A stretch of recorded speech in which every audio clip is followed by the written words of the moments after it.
super cartoon.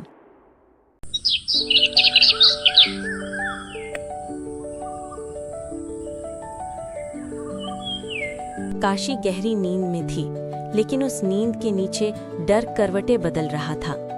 Ganga के घाटों पर जलते दीप अचानक कांपने लगे। हवा ठंडी नहीं थी, फिर भी लोगों को सिहरन हो रही थी। उसी रात काशी के 7 सबसे बड़े ब्राह्मणों को एक जैसा सपना आया। उन्होंने देखा गंगा का जल काला हो रहा है। उस जल से एक बच्चा निकलता है। उसके हाथ में मोची का औजार है और माथे पर सूरज जल रहा है। बच्चा चलता हुआ मंदिर की सीढ़ियों पर चढ़ता है और जैसे ही वो ऊपर पहुंचता है, मंदिर जमीन में धंस जाता है।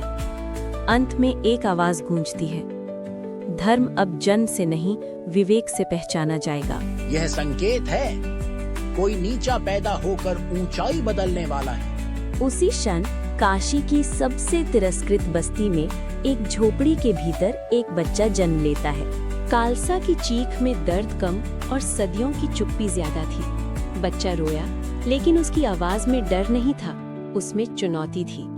संतोख, जो चमड़ा रंगने का काम करता था, अपने हाथों को देखता रहा।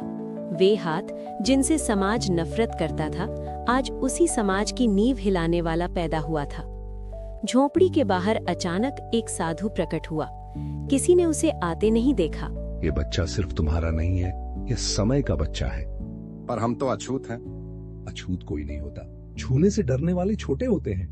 अगले ही पल साधु गायब, जैसे हवा ने उसे निगल लिया हो। 3 साल की उम्र में बच्चा खिलौनों से ज्यादा लोगों को देखता। 4 साल में उसने पहली बार पूछा, माँ, हमें गंगा में नहाने क्यों नहीं देते? कालसा चुप रही। उस दिन कालसा पहली बार अपने बेटे से डरी। 6 साल की उम्र में नामकरण संस्कार रखा गया। पंडित मंत्र पढ़ रहे थे, तभी बच्चा उठ खड़ा हुआ। मेरा नाम वो मत रखना जो मुझे मेरी औकात याद दिलाए। तो क्या नाम चाहिए? रविदास, जो रवि जैसा जले और किसी का दास न बने। काशी ने पहली बार किसी बच्चे को अपना नाम खुद रखते देखा। 8 वर्ष का रविदास मंदिर पहुंचा। घंटियां बज रही थीं। पुजारी ने रास्ता रोक लिया। तो फिर भगवान को भी अपवित्र होना चाहिए, क्योंकि वो हर जगह है। भीड़ में खुसुर खुसुर। तेरे जैसे बच्चे शास्त्र नहीं जानते, लेकिन मैं इंसान जानता हूँ। ये वाक्य आग की तरह फैला।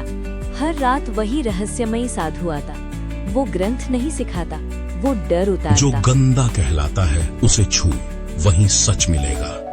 एक रात रविदास ने पूछा, आप भगवान हैं? नहीं, भगवान वह है जो तू बनेगा जब तू किसी से डरेगा नहीं। ये शिक्षा किसी शास्त्र से ज्यादा खतरनाक थी। अगर भगवान जाति देखता है तो वह भगवान नहीं, डर है। एक दिन एक स्त्री आई, वस्त्र साधारण, आंखें विद्रोही। ये मीरा थी। मैंने महल छोड़ा, मंदिर छोड़ा, क्या आपके यहाँ जगह है? ये जगह नहीं, ये सवाल है। अगर संभाल सको तो बैठो। मीरा रो पड़ी। पहली बार काशी में सब जमीन पर बैठे, कोई आगे पीछे नहीं। ये खबर राजा तक पहुंची। ये विद्रोह है। नहीं महाराज, ये सोच है और सोच को तलवार से नहीं मार सकते। सिंहासन चमक रहा था। रविदास नंगे पांव खड़ा था। तू व्यवस्था तोड़ रहा है। नहीं महाराज, मैं बता रहा हूँ कि व्यवस्था टूटी हुई है।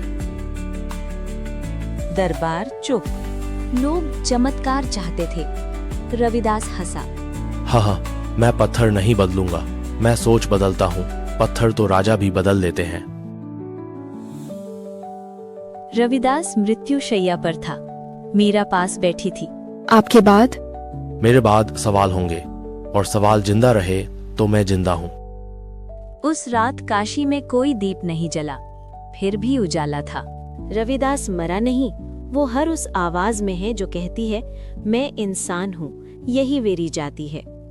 इतिहास ने उसे संत कहा, समाज ने मोची, लेकिन सच ये है, वो एक दरार था जिससे होकर रोशनी आई।